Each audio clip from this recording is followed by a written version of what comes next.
I do want to shift to one of the other New York City mayoral candidates, and that is Andrew Cuomo.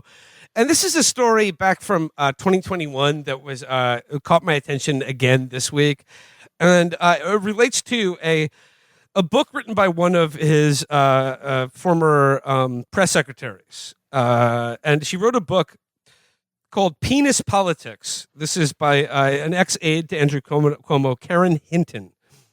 And the New York Post covered this back in 2021, but there is some choice details about the former governor and current mayoral candidate.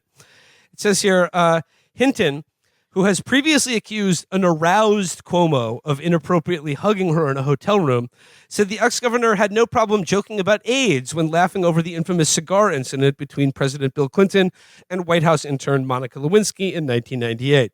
She said Clinton had once given the cigar-chomping Cuomo a box of illegal, expensive Cuban smokes, along with a note that said, "Don't ask, don't tell," a nod to the president's policy regarding gays in the military. Hinton, Cuomo's press secretary when he ran Clinton's Department of Housing and Urban Development in 1997, said her boss laughed about it in front of her and other staffers when news of the president's cigar sex surfaced. Waving around one of the cigars, Cuomo joked, "At least you can't catch AIDS that way," she writes, adding that there was an uncomfortable silence from the staffers after her boss said that. Now, that's like a hack joke, but I wouldn't say that that's not something too beyond the pale. However, can I say that I think of Trump as like the shock jock president, but this article actually, like, Cuomo was the Opie and Anthony governor. He's the Trump stern, yeah. Yeah, he's making gay, like, AIDS jokes, which was like a key part of like the draw of Opie and Anthony in 1999 and stuff. Says here, Cuomo was summoned to the White House along with other aides to advise Clinton on the sex scandal, Hinton said. After the powwow, Cuomo told then Energy Secretary Bill Richardson, "I think we can probably defend oral sex," the book says, "but I have to draw the line," here he paused for effects, "at presidential ass fucking," Hinton writes, allegedly quoting Cuomo. She said Cuomo recounted the story to her and other staffers afterwards. Cuomo also opined like a poet about crude sex to what Hinton calls the boy brigade of male staffers when he was at HUD, while marveling at two Kennedy brothers allegedly having sex with the same woman, she writes. A male Cuomo underling told her that their boss was smoking cigars on the roof of HUD when he told the Kennedy tale. "The two of them," marveled Andrew, "are fucking the same woman. She likes to get fucked in the ass, and some days she goes from one Kennedy to the other to get it twice in one day," the tome quotes him as saying. Andrew leaned back and took a puff of the cigar, contemplative. "You know, when you have anal sex with a woman, you own her soul," he said. What? That is like one of the wildest things I've ever heard. That is something out of like Blue Velvet. Yes. Oh my God. Picturing Andrew Cuomo like telling that joke in the meeting and then coming back to his staff and being like, "So I says to Bill Clinton," like recounting these jokes is insane to me. Yeah. Didn't get enough of a pop the first time. Yeah. It was like Doesn't come back and tell his staff, and his staff has to laugh, you know? Cuomo married Kerry Kennedy, the daughter of Robert F. Kennedy, in 1990. The couple divorced in 2005. Robert F. Kennedy Jr. adamantly denied the story to the Post on Tuesday. "That is not true," he said. "I've never heard of such a thing. I don't know Karen Hinton, and I don't think Andrew would ever tell a story like that." I mean, this is all alleged here, but like, I believe that Robert F. Kennedy Jr. and his brother were deucing the same woman. Absolutely. And you know what, Felix? When I was reading this story, I thought about our screenplay about the Cuomos, where like you, in the guise of fiction, we made a big plot point of that story that Andrew and Chris Cuomo were deucing the same woman in a deucing chamber in the Albany governor's mansion. And come on, like, it's on his mind, right? Like, it's in there. He's thinking about it. He's thinking about having sex with with one woman and his brother. Do you think after this story that RFK like went to like a team of researchers at like the World Health Organization and was like, "Quick, find out if having anal sex with a woman owns her soul." I might have a lot of slaves, but I'm not sure. Can you find that out for me? standing on stage at like standing up there defunding some kind of a vaccine and then also saying like, I think you should be careful with anal sex because you don't want to give your soul away. Well, unless you are trying to gift your soul to someone. Yeah. Right. I mean, it's a marriage thing.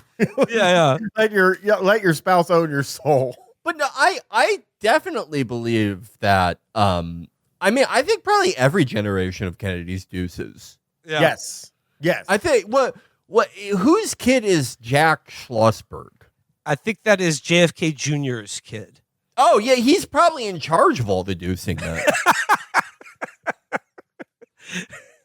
Update the spreadsheet on how many women are currently enslaved in the afterlife to the Kennedys for having anal sex with them even once. I like that he says I have to draw the line. Why the ass fucking thing? It's so like this is so because it's one thing to make a joke about anal sex, but the whole thing about how you own a woman's soul if you have anal sex with her, like this is like something the Zodiac killer would say. Right. Does it apply to men who have anal sex with one another? Like, do gay guys own each other's soul if you're a top? Like, do you own your bottom soul? Or do they just say they're not concerned with that? Yeah, they just don't even. I mean, like, it's weird to think about because they're framing this as something that happened in 1997, but they're talking like this now. Like it's not like they have matured a lot. I am sure that there's been ass fucking talk at every political. I think Cuomo's probably still doing this. He just has a tighter circle. I mean, these guys get to surround themselves like Elon Musk. They get to surround themselves with people who are like, dude, you are so funny. Like that's their whole life. It has to be the best thing in the world. Yeah. Well, I was thinking of like, because Cuomo is trying to do like for the general, he's trying to rebrand as like a personable person who cares about voters or has any respect for them. And he's trying to do these like Mamdani, like viral video men on the street thing. So I'm just imagining him approaching people on the street and asking how many times they've been fucked in the ass in the last week. and what can the mayor of New York do?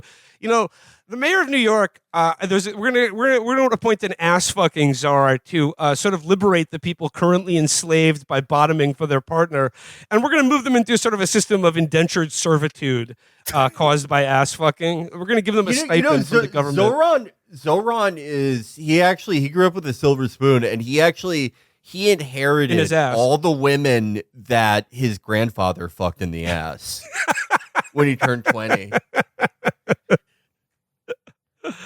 Our dad, the governor, he said that like he didn't care like if he was governor. We had to go out and we had to get our own slaves. Yeah, exactly.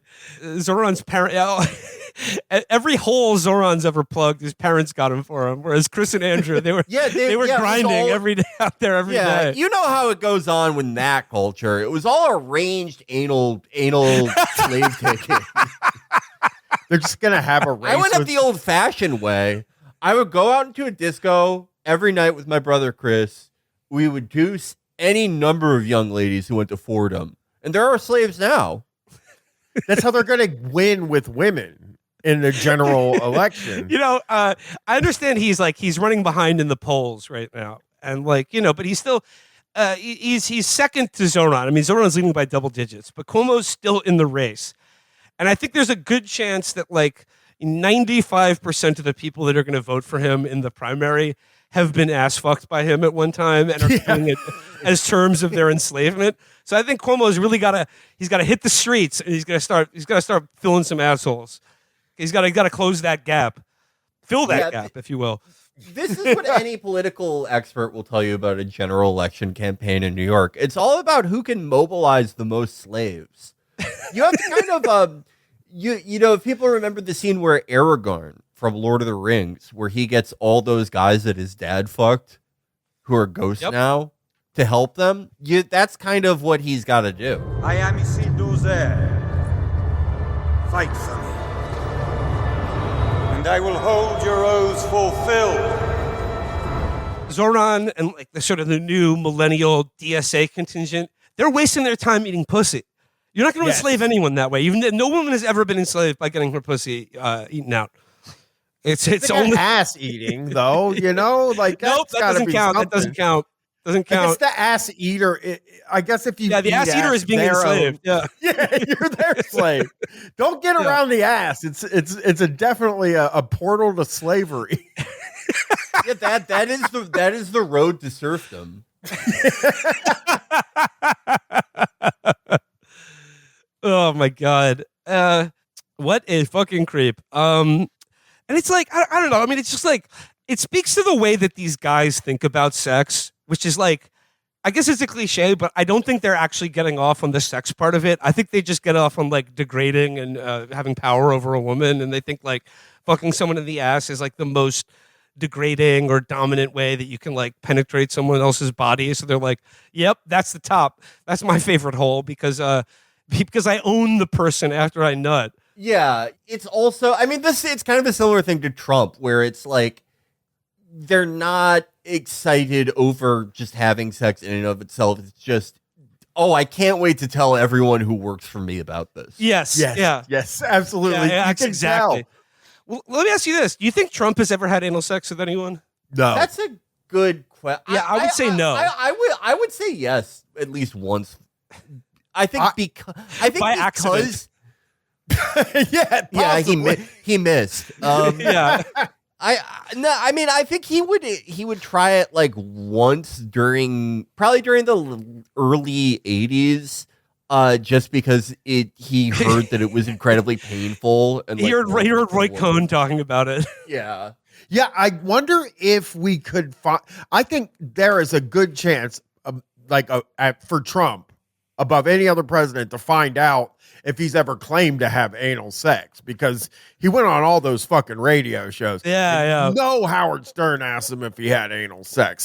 That's all. That was like his main question. And in the late 90s, like, do you do anal? So I'm guessing that answer is out there. Well, if there are any intrepid journalists or Chinese people that want to get on that case, now was your opportunity.